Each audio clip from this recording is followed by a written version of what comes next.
Hello everyone, আসসালামু আলাইকুম। কেমন আছেন সবাই?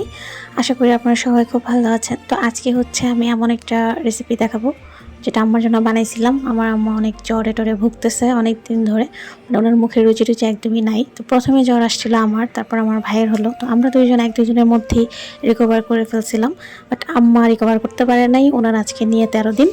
তো আমি কিছু খেতেও পারে নাই। তো ভাবলাম যে এটা রুচি চেঞ্জের জন্য করে দিই। উনি হচ্ছে মাছ মাংস কিছুই খেতে পারতেছে না। তো ভাবলাম যে এটা বানাই। এটা হচ্ছে চাল কুমড়া দিয়ে একটা রেসিপি। সেটা হচ্ছে আমি আমার শ্বশুরবাড়ির মানুষদের কাছ থেকে শিখছিলাম। তো ওনারা খুব সুন্দর করে করে, বাট আমি ওনাদের মতো পারি না। আমি আমার নিজের মতো করে করি আর কি, ওই ধরনের। তো তারপর হচ্ছে প্রথমে আমি কড়াইতে তেল দিয়ে, তারপর আমি রসুন বাটা দিয়েছি, দিয়ে একটু ভেজে নিয়ে তারপরে পেঁয়াজ আর কাঁচামরিচটা দিছি, দিয়ে তারপর হচ্ছে এটাকে সুন্দর করে একটু ভেজে নিব। প্রথমে তো দেখতেই পেয়েছেন যে আমি সরিষাটাকে একটু বেটে নিছি পানি ছাড়া, এবং হচ্ছে আধ ভাঙা করে বেটে নিছি। আধ ভাঙা করে বেটে নিলে হয় কি, তাহলে মানে ভাজা ভাজাটা খুব সুন্দর হয়।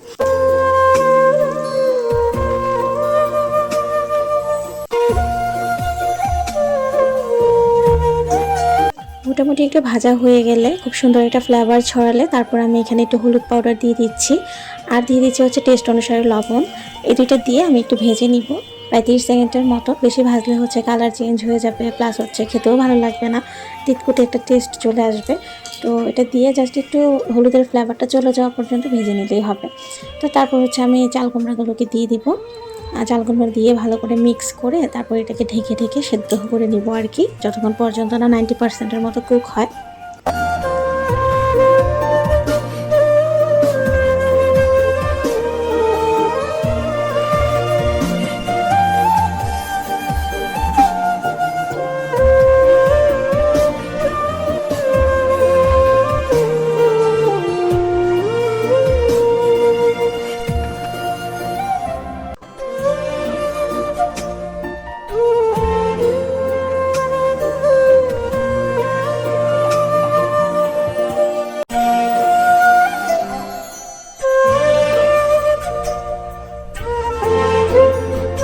90% কুক হয়ে গেলে ঢাকনাটা তুলে আর একটু ভেজে নিয়েছি। পানিটা একদম শুকিয়ে ঝরঝরে হয়ে আসলে তারপর এখানে দিয়ে দিচ্ছি বেটে রাখা সরিষাগুলো, দিয়ে তারপর একটু ভালো করে মিক্স করে নিব। পানি দিয়ে বাটলে কিন্তু ভাজা সুন্দর হয় না। ওনারা খুব সুন্দর করে ভাজে, ওনারা নর্মালি লোহার কড়াই বা অন্যান্য কড়াইগুলোতে দিয়ে একটু বেশি করে তেল দিয়ে ভাজে, লাল লাল হয়।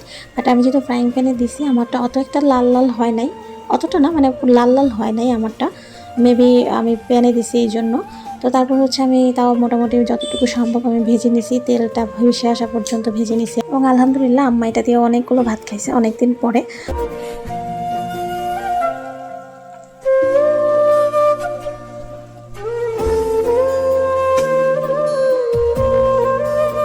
রেসিপি ভালো লাগলে অবশ্যই বানিয়ে খাবেন, এবং ভিডিওগুলো ভালো লাগলে লাইক কমেন্ট শেয়ার এবং সাবস্ক্রাইব করবেন আমার ইউটিউব চ্যানেলটাকে। আর যারা পেজ থেকে দেখছেন, পেজটাকে লাইক অ্যান্ড ফলো করে দিবেন, নিয়মিত লাইক কমেন্টস করবেন আমার সাথে কানেক্টেড থাকার জন্য। তো স্টে কানেক্টেড, স্টে হ্যাপি। ধন্যবাদ, আসসালামু আলাইকুম।